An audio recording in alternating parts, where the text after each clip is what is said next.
हरे कृष्णा। तो आज हम पढ़ने वाले हैं अध्याय 4 दिव्य ज्ञान श्लोक संख्या 20 और 21। त्यक्त्वा कर्मफलासंगं नित्य तृप्तो निराश्रयः कर्मण्यभिप्रवृत्तोऽपि नैव किंचित करोति स। अपने कर्म फलों की सारी आसक्ति को त्याग कर सदैव संतुष्ट तथा स्वतंत्र रहकर वह सभी प्रकार के कार्यों में व्यस्त रहकर भी सकाम कर्म नहीं करता। तात्पर्य प्रभुपाद के द्वारा। प्रभुपाद की जय। कर्मों के बंधन से इस प्रकार की मुक्ति तभी संभव है जब मनुष्य कृष्ण भावना भावित होकर हर कार्य कृष्ण के लिए करे। कृष्ण भावना भावित व्यक्ति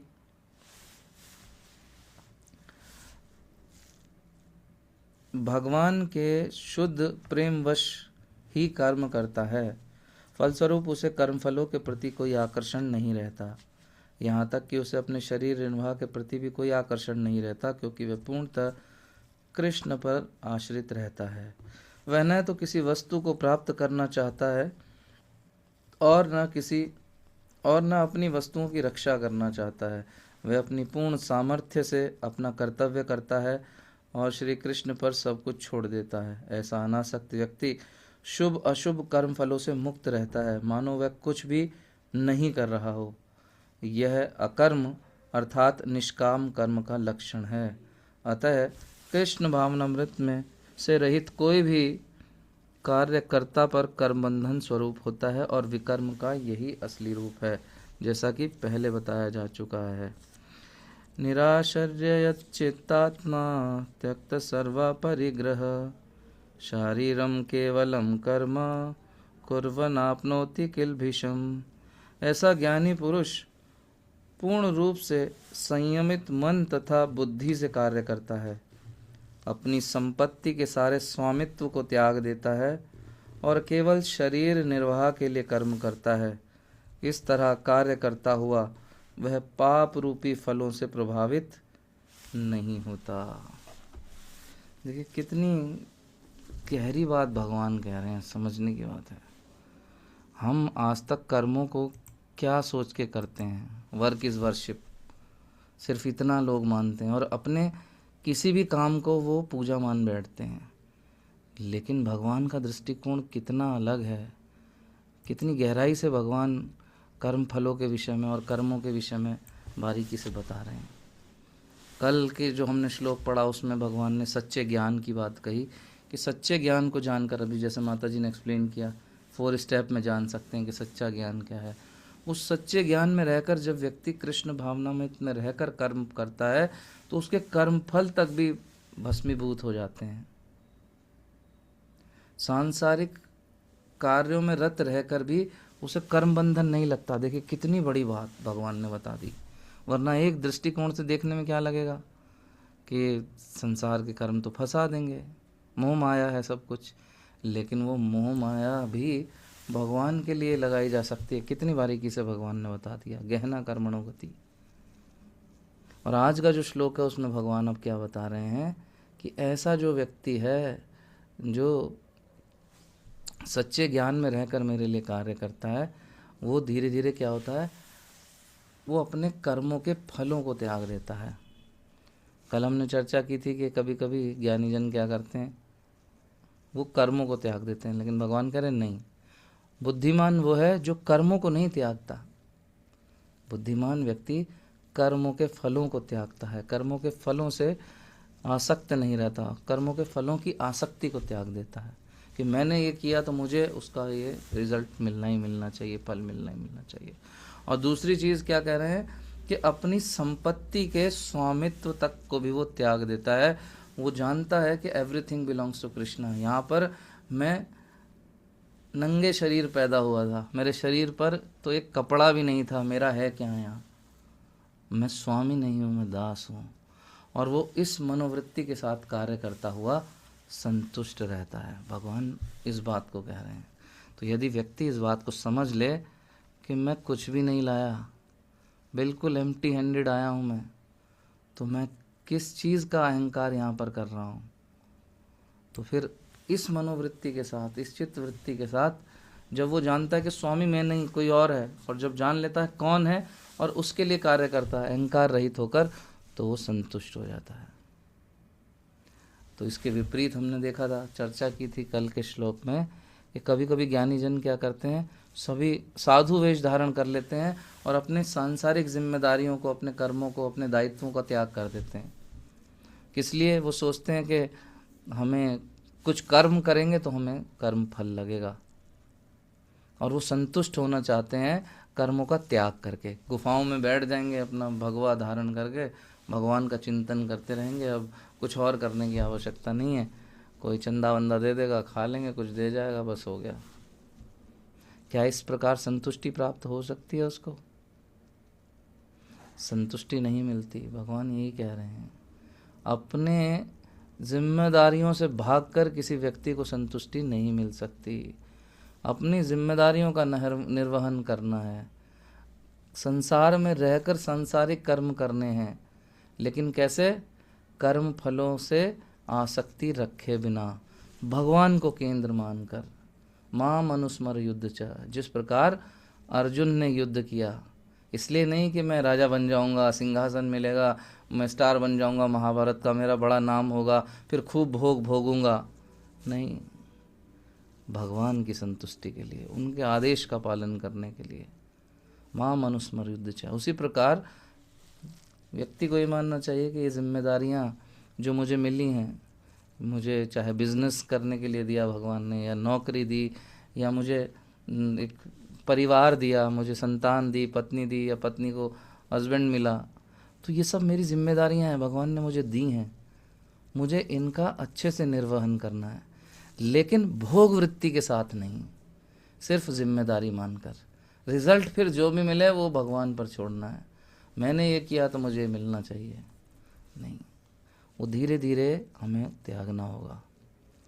लोग भगवान की बात ठीक से समझ नहीं पाते हैं, वो क्या करते हैं, कर्मों का त्याग करने लगते हैं, जबकि भगवान क्या कह रहे हैं, कर्मों का नहीं, कर्मों के फलों का त्याग करना है। यहाँ कंफ्यूज हो जाते हैं लोग। अगर कर्मों का ही त्याग कर देंगे तो प्रभुपाद जी कहते हैं, तो फिर व्यक्ति जीव शुद्ध होगा कैसे? भक्तिमय कर्मों के द्वारा जीव मोक्षगामी होता है, और अगर वो कर्म ही करना छोड़ दे, गुफा में बैठकर सिर्फ भगवान का चिंतन कर रहा है, भगवान का ध्यान कर रहा है, कि एक तरफ बैठ गया, कुछ कर्म नहीं करूंगा, अब तो मैं भगवान का चिंतन करूंगा, तो कैसे चलेगा? क्या गलत है ये? नहीं, गलत नहीं, पर शुष्क चिंतन के द्वारा कृष्ण प्रेम प्राप्त नहीं होगा। ये वैसे ही है, किसी व्यक्ति की नौकरी लगे और वो सिर्फ एक तरफ बैठकर एकांत स्थान में अपने ऑफिस का और ऑफिस के काम का चिंतन करता रहे, ध्यान। बॉस का, यार तुम ऑफिस ही नहीं आते हो, काम नहीं करते। सर मैं सारा दिन ऑफिस का चिंतन करता हूँ, सारा दिन मेरा चित्त जो है वो ऑफिस में ही लगा रहता। बोले भैया तेरे चित्त का क्या करें हम, यहाँ तो ऑफिस का काम बढ़ता जा रहा है। तो सैलरी सिर्फ चिंतन करने से नहीं आएगी, ऑफिस के काम का सैलरी आएगी ऑफिस का काम करने से। उसी प्रकार भगवान का मात्र चिंतन करने से परम फल की प्राप्ति नहीं होगी। और चीज़ों का चिंतन करना ये अच्छा है कि भगवान का चिंतन करें, हम फ्री टाइम में करो, लेकिन भगवान के लिए कर्म करना ये उनकी चिंता या उनके चिंतन से कहीं अधिक आगे की बात है। और भगवान यही कह रहे हैं, भगवान के लिए कर्म करना है, और वो भी स्वामित्व के भाव के बिना, वो भी कर्म फल के आसक्ति के बिना। ये भगवान समझाने का प्रयास कर रहे हैं, और यहीं लोग कंफ्यूज हो जाते हैं। इस आसक्ति का, कर्म फल का त्याग करने की बजाय वो कर्मों का त्याग कर बैठते हैं, और यहीं कर्म बंधन लग जाता है, यहीं व्यक्ति फंस जाता है। जबकि भगवान कह रहे हैं कि मेरे लिए भक्तिमय कर्म करो, और अगर तुमने कर्मों का ही त्याग कर दिया तो फिर भक्तिमय कर्म ही कहाँ से होंगे, फिर ना तो शुद्धि होगी ना मोक्ष होगी। तो ऐसा व्यक्ति जो एकांत में गुफाओं में छुप के बैठ गया अपनी जिम्मेदारियों का त्याग करके, वो कुछ समय ये कर सकता है, उसके बाद वो बैक टू द पेविलियन, क्योंकि वो उसका चित्त शुद्ध नहीं हो पाता पूरी तरह। तो कोई लाखों में एक विरला टिक पाता है, बाकी सब लौट जाते हैं। सबको वापस जो है ये भौतिक जगत, ये माया देवी अपने जंजाल में फिर से फंसा बैठती है, वो फंस जाता है। देवी ये शाम गुणमयी मम माया दुरत्या, दुरत्या very strong, maya is so powerful.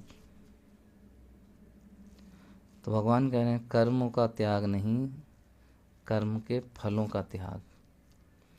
और आगे इसमें बात कह रहे थे यहाँ पर, भगवान ने कहा ऐसा व्यक्ति क्या है, संतुष्ट भी रहता है और स्वतंत्र भी रहता है ना। कही नहीं बात भगवान ने, संतुष्ट और स्वतंत्र रहने वाली। तो क्या मतलब है इस बात से, स्वतंत्र रहेगा, इस बात क्या कहना चाह रहे हैं? तो पहले ये समझते संतुष्ट से क्या मतलब है। ऐसा व्यक्ति क्या है, वो जानता है कि भगवान के लिए कार्य करना है और वो जो कर सकता है करता है, और करने के बाद उसका फल जो है भगवान पर छोड़ देता है, और किसी प्रकार का दोष भी भगवान को नहीं देता। कुछ अच्छा हो जाए तो सारा क्रेडिट भगवान को देता है, कुछ गलतियां हो गई तो वो अपने ऊपर लेता है कि मुझसे ही कुछ त्रुटियां हुई जिसकी वजह से ये अच्छे परिणाम मुझे नहीं मिले। तो जब ऐसी मनोवृत्ति रखता है व्यक्ति तो वो संतुष्ट रहता है। जिस प्रकार कोई स्टूडेंट है, कोई छात्र है, वो मेहनत से पढ़े, अच्छे से एग्ज़ाम लिखता है वो, और फिर क्या है वो रिज़ल्ट भगवान पर छोड़ देता है कि भाई ठीक है जो रिज़ल्ट आएगा भगवान की इच्छा, मैं क्या कर सकता था। कि स्टूडेंट क्या कर सकता है, वो जा बहुत अच्छे से पढ़ाई कर सकता है, एग्ज़ाम में अच्छा लिख कर आ सकता है, लेकिन कभी कभी फिर रिज़ल्ट नहीं आता उतना अच्छा। हम सभी के जीवन में कोई ना कोई एग्ज़ाम ऐसा होगा, लिख के तो बहुत अच्छा आए थे, पढ़ाई भी अच्छी की थी, मार्क्स अच्छे नहीं आए, क्यों? और कभी कभी कुछ पेपर में ऐसा भी हो जाता है कि बहुत अच्छी तैयारी भी नहीं थी, पेपर भी अच्छा नहीं गया, मार्क्स कैसे अच्छे आ गए पता नहीं लगा। तो ऐसा हो जाता है हमारे जीवन में। लेकिन भक्त जो है वो संतुष्ट रहता है, भगवान पर आश्रित रहता है। तो जब हम ऐसा सोचते हैं कि हमने मेहनत की है और हमें फल मिलना ही मिलना चाहिए, तो ये विचार हमें असंतोष की ओर ले जाते हैं, असंतुष्टि प्रदान करते हैं। मिला रिज़ल्ट अच्छा तो हम खुश हो जाते हैं, और रिज़ल्ट ना मिले तो हम दुखी हो जाते हैं। रिज़ल्ट मिल गया तो हम कहते हैं वी आर सेल्फ मेड, हमने बहुत प्रयास किया, हमने कर दिखाया, जय हो, ऐसा कुछ चल रहा होता है। लेकिन वहीं रिज़ल्ट अच्छे ना आए तो कहते हैं पता नहीं भगवान तो हमारी ओर से बिल्कुल आँख मूंद कर बैठा, सारा दोष भगवान की ओर।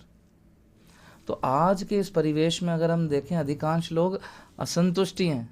ऐसा नहीं है कि संतुष्ट नहीं है, संतुष्ट हैं, पर संख्या नगण्य जैसी है, बिल्कुल ना के बराबर। अधिकांश लोग असंतुष्ट हैं। क्यों? क्योंकि चाहे कोई गरीब व्यक्ति हो या मध्यम स्तर का कोई धनी व्यक्ति हो या फिर अति धनी हो, टाटा अंबानी ऐसे ऐसे लोग, या फिर रिक्शा चलाने वाला है, या फिर एक नौकरी पेशे वाला है, मीडियम लेवल का बिजनेस करने वाला, सभी असंतुष्ट हैं। क्यों? क्योंकि एक चीज़ इन तीनों के अंदर कॉमन है, इन सभी के अंदर कॉमन है कि इन सभी को और चाहिए, और I need more, I need more. और ये जो मोर मोर मोर वाला सिस्टम है, यही व्यक्ति क्या है, फंस जाता है। तो इन सब को और अधिक चाहिए, यही असंतोष का कारण है। इसके विपरीत जो व्यक्ति भगवान पर आश्रित रहता है, वो फिर गरीब हो या धनी, वो संतुष्ट रहता है। आप देख सकते हो ऐसा व्यक्ति जो भगवान, कितने डिवोटीज ऐसे मिलेंगे आपको, बहुत अच्छा बिजनेस था, नौकरी थी, सब छोड़ दिया, एक लिमिटेड धन कमाया, इकट्ठा किया कि इनसे जीवन का निर्वाह चलता रहेगा, और बाकी समय भगवान की सेवा में।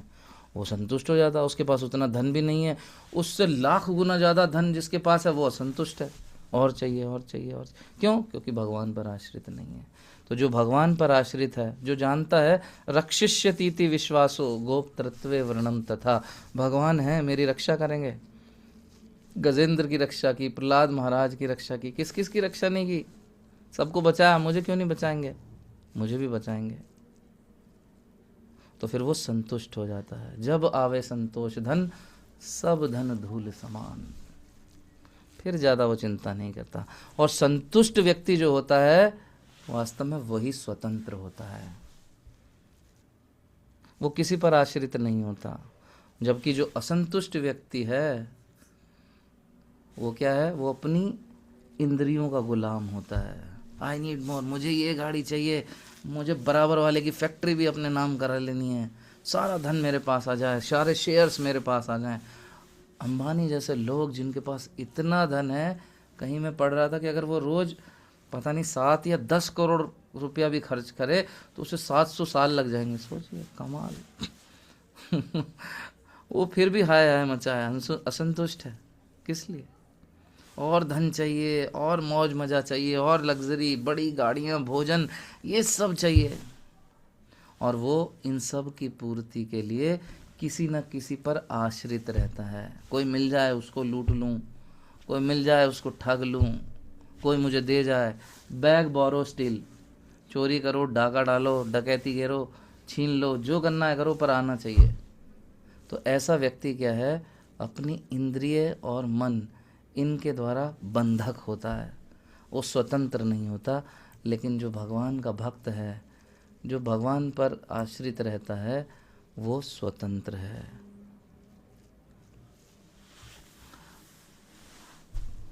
हम देखते हैं प्राय जो ऐसा नहीं है, वो ये भी मिल जाए, ये भी मिल जाए, ये भी मिल जाए, सब कुछ सोचता रहता है। हर व्यक्ति हर वस्तु को पाना चाहता है, हर व्यक्ति को पाना चाहता है। ये भी मेरा है, ये भी मेरा है, ये मेरे लोग हैं, ये मेरा धन है, उनका भोग करना चाहता है।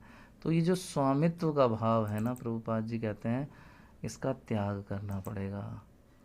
तो जो त्याग करेगा वो संतुष्ट रहेगा, वो स्वतंत्र रहेगा।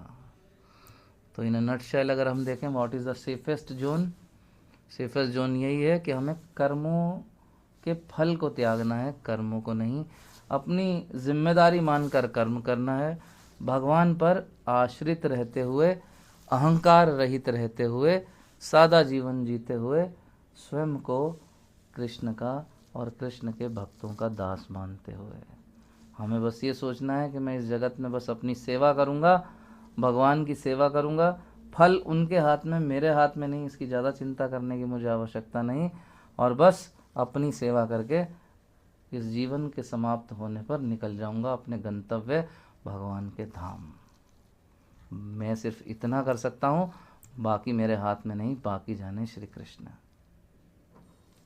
हरे कृष्ण कृष्ण कृष्ण हरे हरे, हरे राम राम राम हरे हरे।